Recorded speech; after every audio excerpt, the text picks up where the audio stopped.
휴전이 연장된 가운데 미국은 조용히 이란을 함정에 빠뜨릴 준비를 하고 있습니다.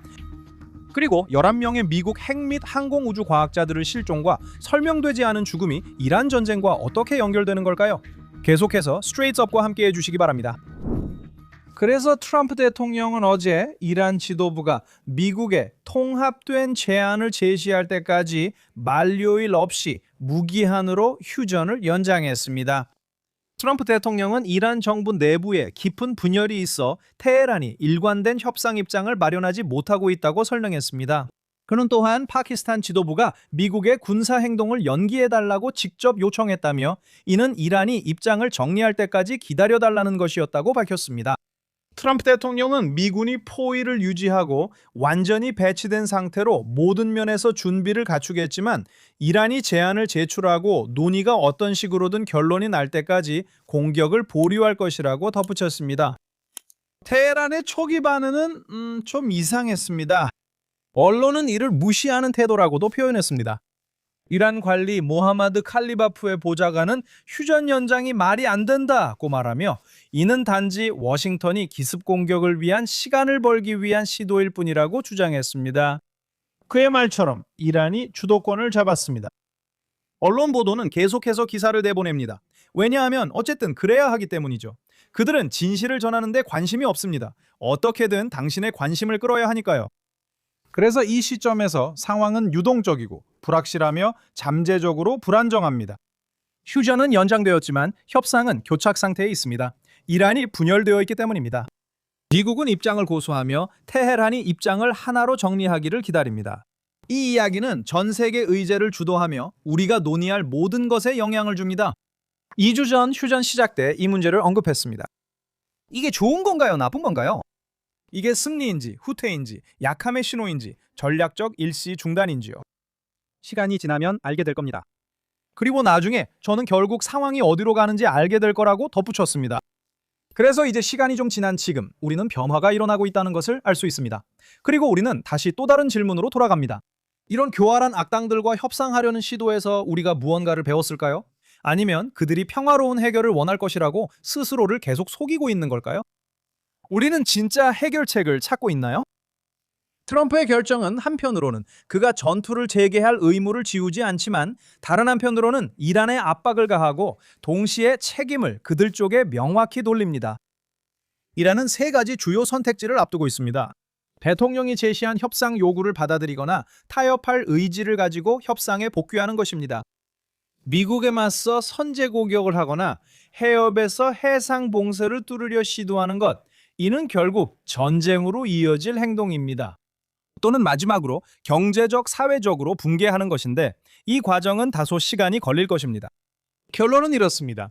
미국은 오랜 시간 동안 이란이 사용해온 바로 그 논리를 이란에게 적용하고 있습니다. 경제적 압박을 바탕으로 한 길고 소모적인 소모전을 벌이고 있는 것입니다. 그것이 바로 이스라엘이 인도주의적 민간인에 대한 고려로 인해 가자 지구에서 하지 못했던 일입니다. 미국은 이제 그 방식을 이란에 직접 적용하고 있습니다. 이게 상황을 해결할 수 있을까요? 시간이 지나야 알 수 있습니다. 이것은 장기적인 과정이며 전 세계 경제에도 비용이 따릅니다. 하지만 지금으로서는 이것이 미국의 전략입니다. 이는 이란의 교리를 뒤집어 그들에게 되돌려주려는 시도입니다. 이번 조치는 단순한 휴전 연장이 아닙니다. 이는 전체 대립구도를 전략적으로 재구성하는 것입니다. 트럼프는 휴전을 무기한 연장함으로써 자신이 정치적으로나 외교적으로 통제할 수 없는 즉각적인 전쟁에 휘말리는 것을 피하고 있습니다. 코위, 제재, 그리고 군사적 태세는 그대로 유지됩니다. 미국이 무력 사용 없이도 이란은 압박을 강하게 느끼고 있습니다. 이제 워싱턴은 기다리고 있다고 말할 수 있습니다. 이란, 너희들이야 스스로 정리하지 못하고 있어. 이제 곰은 이란에게 넘어갔습니다. 즉, 이 게임을 만든 건 너희들이니 이제 반대편에서 해봐라는 의미입니다. 이것은 고전적인 전략적 유도 기술로 상대의 내부 약점을 주요 지렛대대도 활용하는 것입니다. 하지만 미국의 조치는 고립되어 있는 게 아닙니다. 우리가 즉각적인 대립에서 장기적인 경제 소모전으로 전환하는 순간 모든 지역 및 글로벌 행위자들이 재조정에 들어갑니다. 특히 배경에서 조용히 움직여온 이들은 더욱 그렇습니다. 지난주에 저는 파키스탄이 갑자기 협상에 참여한 것에 대해 이야기했고 그것이 단순한 우연이 아니라고 말했습니다. 파키스탄은 중국에 가장 가까운 동맹국 중 하나입니다. 베이징이 주목받지 않고 조용히 움직일 수 있는 완벽한 통로이기도 합니다. 지난 10년 동안 중국은 중동에 콘크리트, 철당, 광섬유 케이블, 첨단 기술 등 수천억 달러를 쏟아부었습니다. 사우디아라비아, 아랍에미레이트, 이라크, 이란 이 모든 나라들이 중국의 경제 구조의 일부가 되었습니다. 사우디아라비아만 해도 중국의 약 20%의 석유와 가스를 공급하고 있습니다. 이란, 이라크, 카타르가 나머지를 담당합니다. 그리고 에너지에서만 그치지 않습니다. 이스라엘의 중동 전문가 이디스 바라트가 이번 주에 쓴 것처럼 중국은 디지털 인프라, 스마트 시티, 인공지능 그리고 클라우드 시스템에 막대한 투자를 하고 있습니다. 단순히 돈을 벌기 위해서가 아니라 장기적인 기술적 발자취를 남기고 지역 국가들이 본받는 모델이 되기 위해서입니다. 그녀는 베이징 전략이 단순해서 탁월하다고 말합니다. 베이징은 모두와 즉 사우디아라비아, 이란, 아랍에미레이트, 심지어 이스라엘과도 좋은 관계를 유지합니다. 베이징은 자신을 중립적인 중재자로 내세웁니다. 직접적인 충돌은 피합니다. 또 조용히 움직일 땐 파키스탄 같은 파트너를 활용해 어려운 일을 대신하게 합니다. 동시에 중국은 이 지역에서 미국의 존재감이 줄어든 틈을 타 영향력을 강화했지만 군사적으로 미국을 대체하려 하지는 않았습니다. 베이징은 안정, 중단 없는 에너지 공급, 그리고 더 넓은 글로벌 영향력을 원합니다. 그게 전부입니다. 중국은 그런 식으로 제국을 세웁니다. 그리고 에리스 바르는 이것이 바로 이스라엘이 마주해야 할 질문으로 이어진다고 덧붙입니다. 이 새 지도에서 우리는 어디에 있을까요?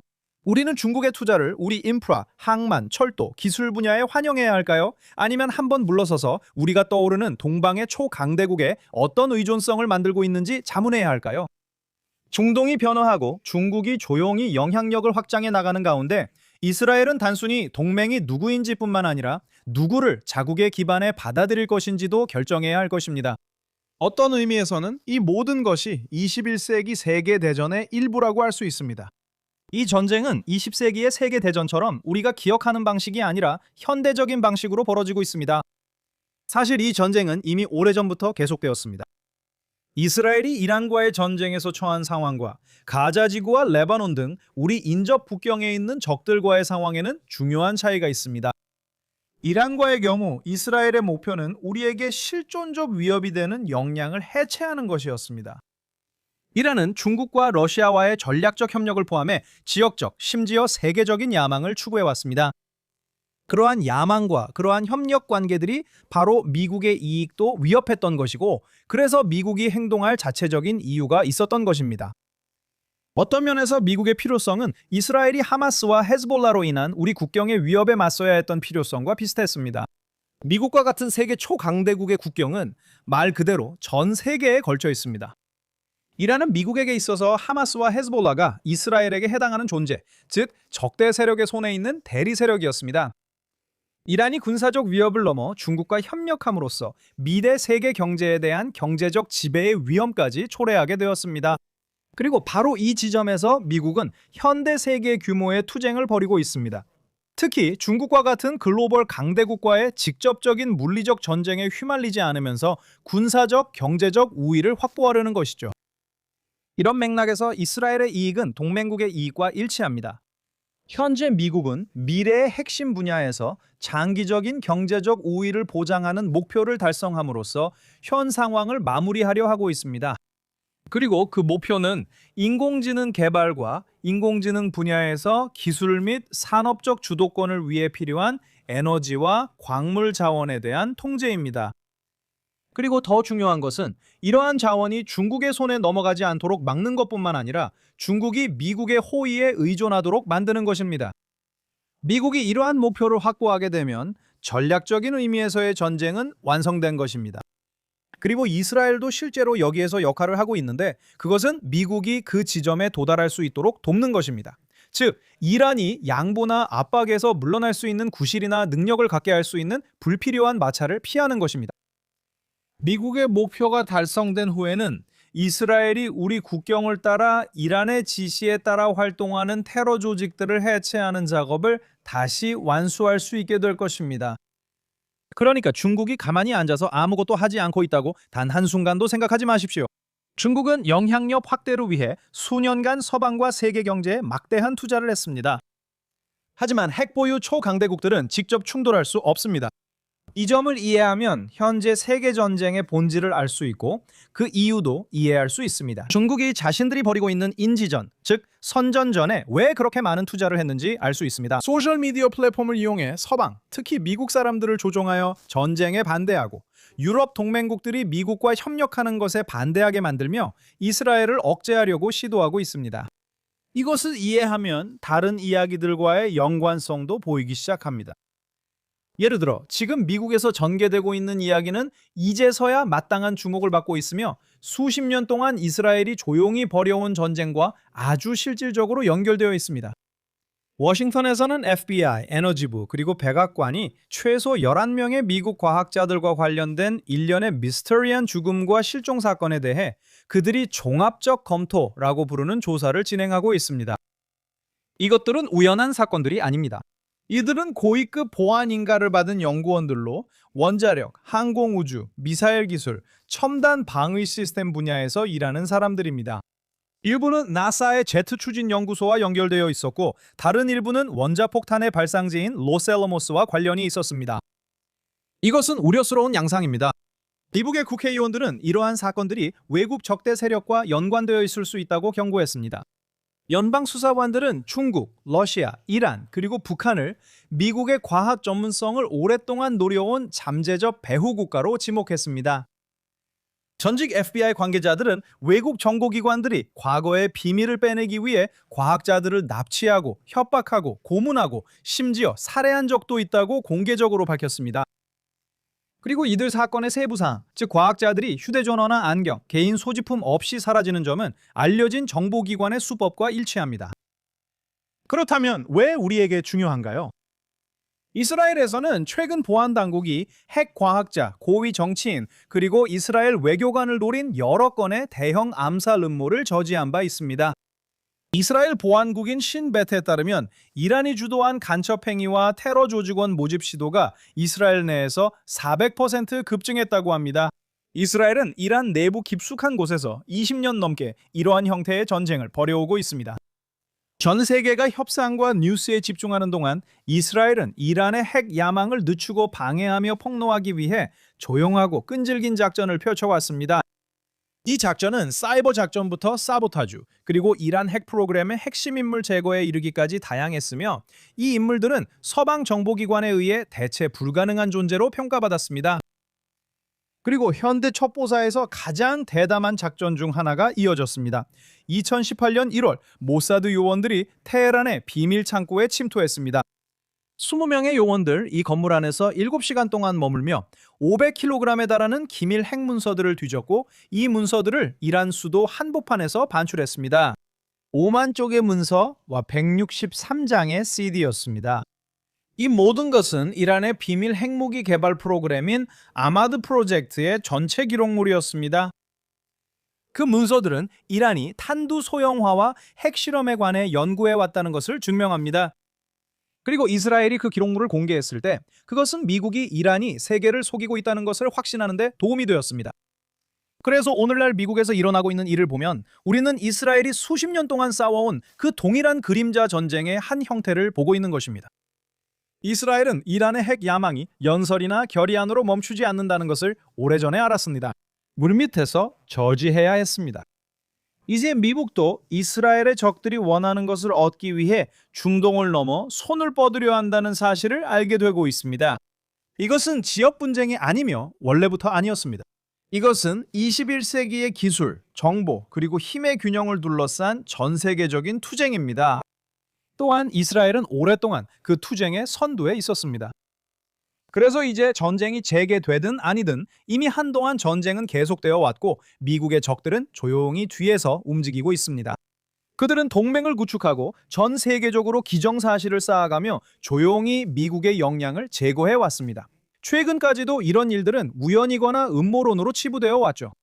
그리고 세계 최고의 초강대국인 미국도 더 이상 가만히 있지 않습니다. 새로운 중동 지도가 조용히 그려지고 있습니다.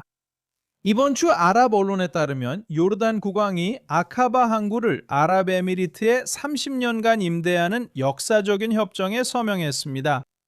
이것은 대규모 지역 프로젝트의 첫걸음으로 아랍에미리트, 요르단, 이스라엘을 연결해 가자 지구에 계획된 심해항까지 이어지는 전략적 철도입니다.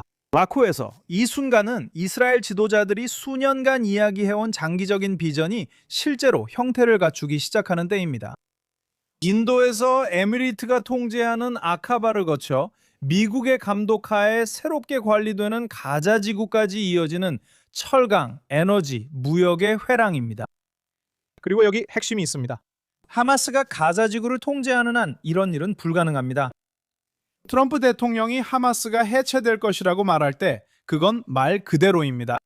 그것 없이는 전체 지역 계획이 무너지기 때문입니다. 논의되고 있는 구상은 매우 대담합니다. 테러 인프라의 완전한 해체, 주권이 미국의 손으로 이전되고 가자 주민들을 위한 새로운 지평, 재정 지원과 제3국 시민권 취득 옵션까지 포함되어 있습니다. 이 비전에서 가자는 더 이상 안보 부담이 아니며 이 지역에서 가장 가치 있는 경제적 자산이 되고 무역 회랑의 종착점이자 세계의 새로운 심해 관문이 됩니다. 그리고 이것만이 유일한 변화는 아닙니다. 이번 주에만 해도 미국과 모로코가 지브롤터 해협을 향후 10년간 확보하는 협정에 서명했는데 이것 역시 같은 글로벌 무역 구조의 또 다른 한 조각입니다. 역사를 통해 우리는 강대국들이 무역로를 바탕으로 성장한다는 것을 배웁니다. 지금 우리가 보는 것은 새로운 무역로가 조용히 구축되고 있다는 점입니다. 이 무역로는 이스라엘을 동반구 중심 교차점으로 만들 수 있습니다. 아랍에미리트의 자본이 미국의 전략적 힘과 이스라엘의 혁신과 만날 때 중동의 지도가 새롭게 그려집니다. 그리고 가자지구에 대해 말하자면 이번 주에 가자지구 여성들이 하마스에 의해 겪고 있는 성적 학대와 성적 갈취에 대해 목소리를 내기 시작했습니다. 이 내용은 데일리 메일에서 보도되었습니다. 그들은 미망인들과 터전을 잃은 여성들이 성적으로 착취당하고 구호를 대가로 협박당하며 하마스에 의해 침묵을 강요당하고 있다고 설명합니다. 인권단체들은 수만 명이 위험에 처해 있을 수 있다고 경고했습니다.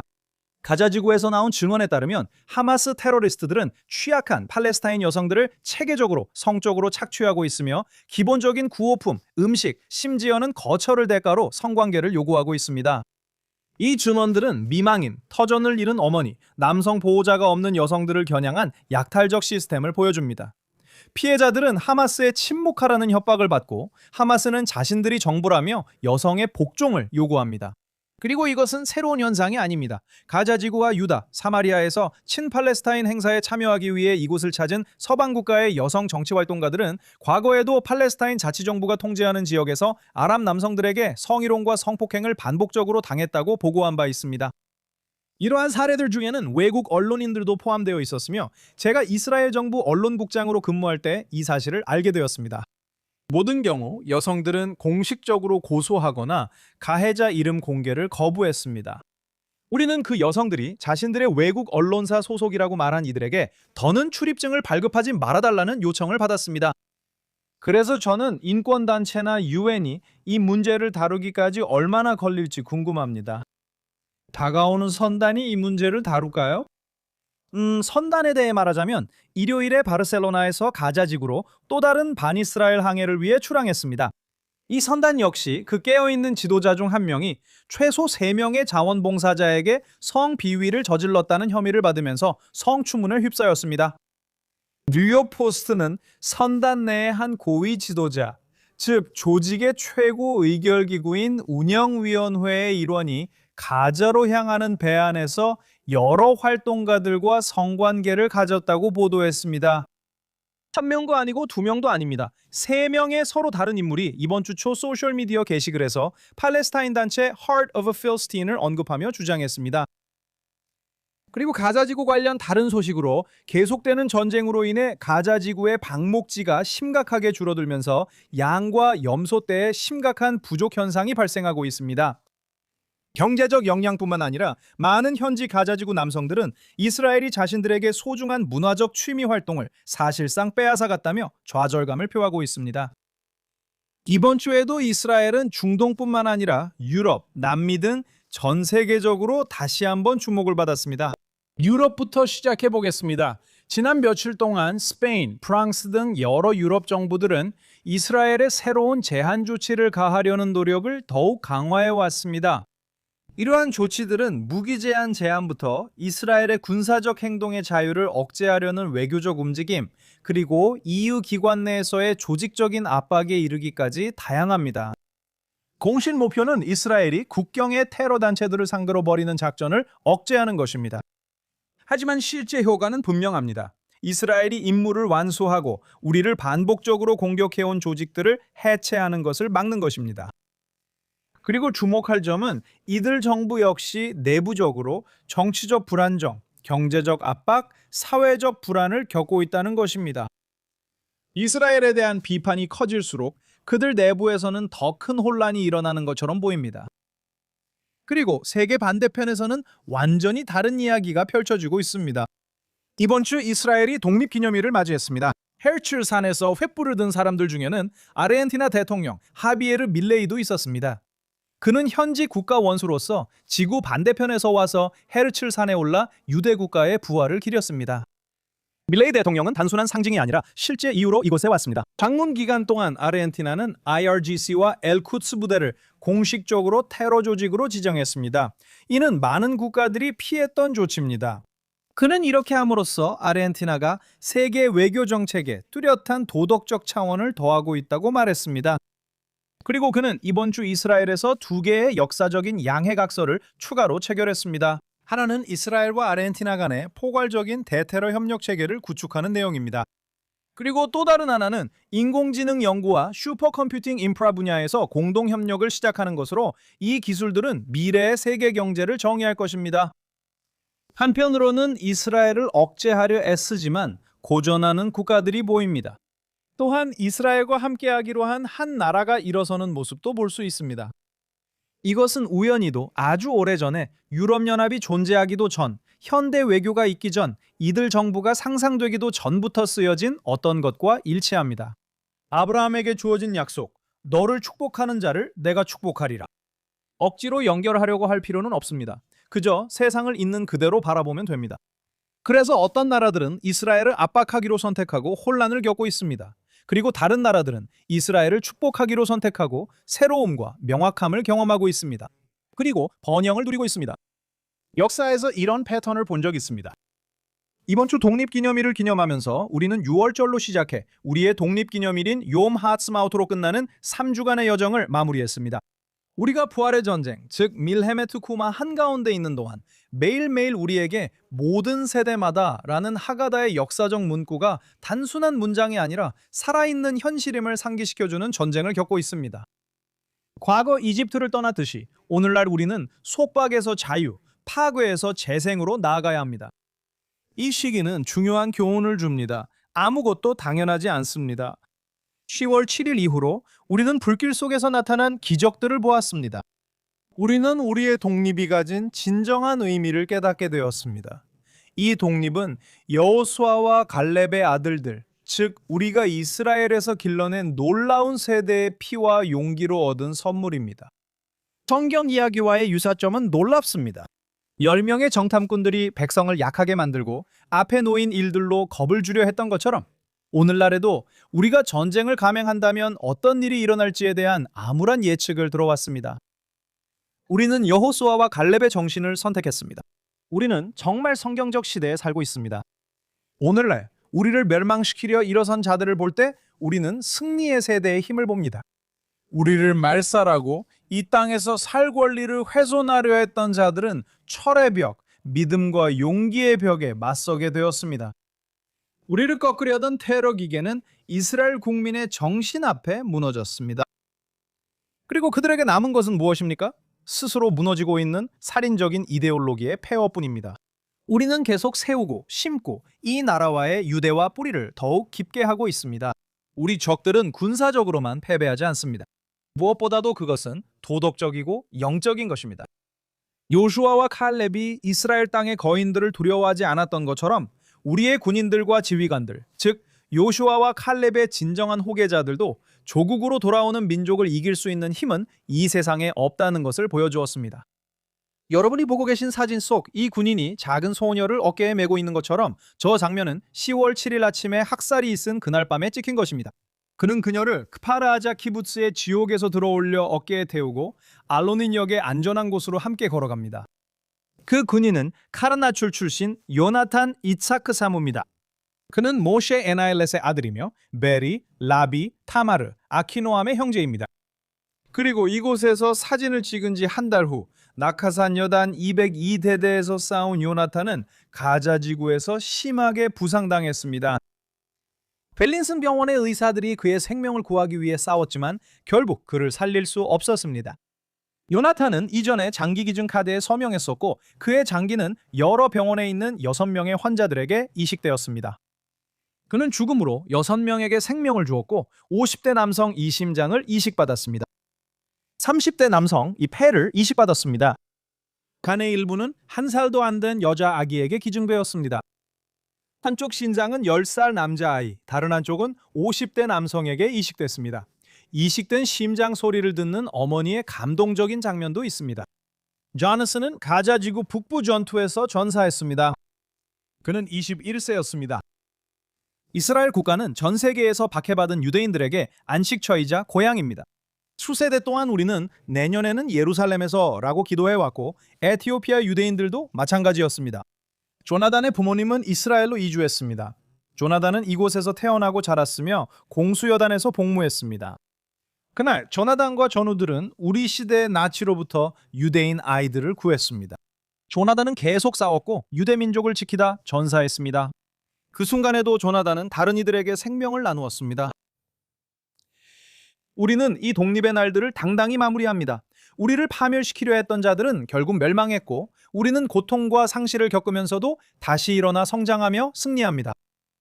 영원한 민족은 긴 여정을 두려워하지 않습니다. 그리고 이 길은 우리를 완전한 승리로 이끕니다. 어둠을 이기는 빛의 승리, 파멸을 이기는 재탄생의 승리입니다. 실제로 제가 말했듯이 우리는 성경적인 시대를 살고 있으며 그 끝은 이스라엘 민족의 영원한 승리입니다. 이란과의 전쟁 작전은 사자의 포효와 떠오르는 사자로 명명되었으며 이 작전들은 장면에 일어났습니다. 이스라엘에서 우리는 알티라 이스라엘 가사를 마음에 새깁니다. 알티라, 기구리, 할로아타, 베리에미샤그, 밀로이라. 두려워 말라 이스라엘아, 너는 사자의 새끼다. 그리고 사자가 포효할 때 누가 두려워하지 않겠는가? 저는 다니엘 시먼입니다. 다음 주에도 이스라엘, 예루살렘의 JNS TV 스튜디오에서 진행하는 스트레이트업에 함께 해주세요.